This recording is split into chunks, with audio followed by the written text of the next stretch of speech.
আসসালামু আলাইকুম। আমি আবু বকর সিদ্দিক সাতপুরি,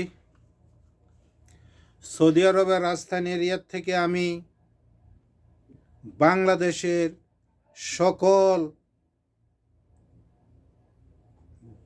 ইউনিভার্সিটির ছাত্র এবং ছাত্রীদেরকে বলতেছি, সাথে তাদের গার্জিয়ানদেরকেও বলতেছি, আপনারা একটু চিন্তা করুন।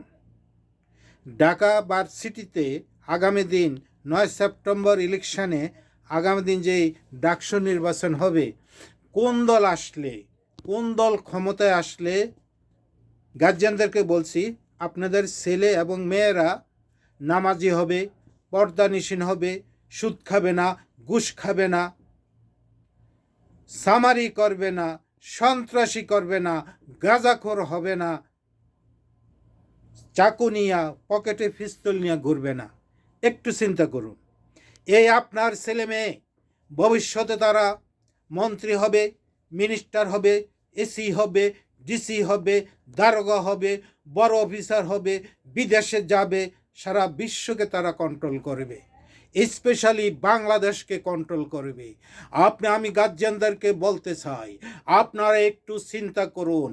আপনাদের ছেলেমেয়েরা যদি এই ইউনিভার্সিটি, স্পেশালি ঢাকা ইউনিভার্সিটির মধ্যে যদি সেই ইসলামিক শিক্ষা না পেয়ে তারা বহির্বিশ্ব ভ্রমণ করে দেশ বিদেশে মন্ত্রী, মিনিস্টার, প্রধানমন্ত্রী, এসিডিসি হয়, তারা কি সৎ পথে থাকবে? থাকবে না, থাকতে পারবে না। তাদের কারণ এই শিক্ষা অবস্থায় যদি তাদের ক্যারেক্টার ইসলামিক ক্যারেক্টার না হয়, কোনোদিন তারা ঠিক থাকতে পারবে না। আপনি কি করবেন? আপনি গার্জিয়ান হিসাবে, আপনার মা হিসাবে, আপনি সেই ছেলেদের বাবা হিসাবে আপনার টাকা পয়সা দিয়ে কী করবেন? এত বাড়ি গাড়ি দিয়ে কী করবেন? আপনার ছেলে মেয়ে এই দুনিয়ায় যদি অন ইসলামিক কার্যকলাপে জড়িত হয়ে যায়, তাহলে আপনি আখেরাত, সেই কবর, সেই আপনার জন্য জাহান্নাম অবধারিত। কারণ আপনি আপনার ছেলেমেয়েদেরকে দিনই শিক্ষা দেননি, নামাজ শিক্ষা দেননি, রোজা শিক্ষা দেননি, হজ শিক্ষা দেননি, পর্দা শিক্ষা দেননি, দিয়েছেন সহশিক্ষা, সন্ত্রাসী, চাঁদাবাজি, গুন্ডামি, বদমাশি, টেম্পো স্টেশন দখলকারী, এগুলো আপনি বানিয়েছেন। তাই 1 নম্বর সুযোগ আসছে, আপনার ছেলেমেয়েদেরকে বলুন। আমি সমস্ত গার্জিয়ানদেরকে বলছি, ঢাকা ইউনিভার্সিটির ছাত্রছাত্রীদের গার্জিয়ান যারা আছে তাদেরকে বলছি, আপনি বলুন আগামী দিন 9 সেপ্টেম্বর যাতে ওনার মূল্যবান ভোটটা ইসলামিক দলকে, অর্থাৎ জামাত শিবির প্যানেলকে দেয়। সাদিক কাইয়ুম ভাইকে যাতে ঢাকা ইউনিভার্সিটির বিপি পদে বাস্তবায়ন করে। তাহলে এই দেশ, এই জাতি, এই ইউনিভার্সিটি সব কিছুর কল্যাণ ওনারা বাস্তবায়ন করবে।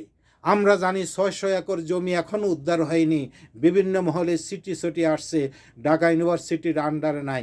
600 একর ইউনিভার্সিটির জায়গাগুলা সম্পূর্ণ ইনশাল্লাহ আমরা নিয়ে আসব। এবং মেয়েদের জন্য আলাদা হল হলে আপনাদের কি ভালো হবে, মন্দ হবে? একটু চিন্তা করুন তো, হাজার হাজার গুণ ভালো হবে। এইটা সাদিক কাইয়ুম ভাই সারা শিবিরের ফ্যানেলের কার্যক্রম অন্য কেউই কথা বলে না যে মেয়েদের জন্য আলাদা হল হতে হবে। একমাত্র শিবিরের প্যানেল বলতেছে মেয়েদের জন্য আমরা আলাদা হল চাই। তাই আগামী দিন আপনারা দয়া করে, আমি সৌদি আরবের রাজধানী রিয়াদ থেকে সকল গার্জিয়ানদেরকে অনুরোধ করব, আপনার ছেলে মেয়েদেরকে বলে দেন কালকে সকালে যে যাতে সাদিক কাইয়ুম ভাইকে বিপি পদে সহ সমস্ত শিবির প্যানেলকে যাতে জয়যুক্ত করে দিন এবং দুনিয়ার যাতে কল্যাণ লাভ করতে পারে, এই অনুরোধ আমি আবু বকর সিদ্দিকের পক্ষ থেকে আমি আরও ঘোষণা দিতেছি। প্রয়োজনে আমরা সৌদি আরবে প্রায় 3.5 মিলিয়ন লোক আমরা আছি বাংলাদেশি। 3.5 মিলিয়নের মধ্যে অনুমানিক 1 লক্ষ আমরা স্বয়ংক্রিয় জামাতের কর্মী আছি। আর আদাবিদা আরো 500,000 মতো আছে। আমরা প্রয়োজনে এই 1 মিলিয়ন সৌদি আরবেতে যারা আমরা আছি অ্যাক্টিভ জামাতের কর্মী, জামাত শিবিরের কর্মী, আমরা প্রয়োজনে আপনাদের মেয়েদেরকে ঢাকা ইউনিভার্সিটি একটি আলাদা হল করে দিব। তাও আপনারা সাদিক কাইয়ুম ভাইকে ভোট দিয়ে আপনারা একবার দেখুন, আপনারা এই বিপির পদ যদি আপনারা জয়যুক্ত করে দিতে পারেন কাইয়ুম ভাইকে, সাদিক কাইয়ুম ভাইকে, আপনারা ভাববেন যে আগামীতে যে জাতীয় ইলেকশন হবে সেখানে তারা দল ক্ষমতায় গেলে, জামাত ইসলাম ক্ষমতায় গেলে তারা কি করবে না করবে তার প্রমাণ এই ঢাকা ভার্সিটি থেকে পাবেন ইনশাআল্লাহ। আমি সবাইকে অনুরোধ করব, আমি বিনীত, আমার মনে হয় আমি কত ভিডিও করেছি এই এই এই সাদিক কাইয়ুম ভাইয়ের জন্য, শিবিরের প্যানেলকে জয়ী করার জন্য আমি জানি না, আমি আজকেও মনে হয় 5-7টা ভিডিও করছি, লাইভ করছি শুধু শিবির প্যানেলকে জয়ী করার জন্য। তার কোনো লক্ষ্য উদ্দেশ্যে দুনিয়া থাকতে পারে না, আমার কোনো লক্ষ্য উদ্দেশ্য নাই, আমাকে কেউ টাকা দিবে না, কেউ সম্মান দেবে না, একমাত্র আল্লাহ রাসূলকে খুশি করার জন্য, একমাত্র আপনাদের ছেলেমেয়েরা যাতে ভবিষ্যতে অর্থাৎ মানে সঠিক পথে চলে, দুনিয়া আখিরাতের কল্যাণ লাভ করতে পারে, সেই উদ্দেশ্যে আমার এই লাইভ, আমার এই ভিডিও। আসসালামু আলাইকুম ওয়া রাহমাতুল্লাহি ওয়া বারাকাতুহু।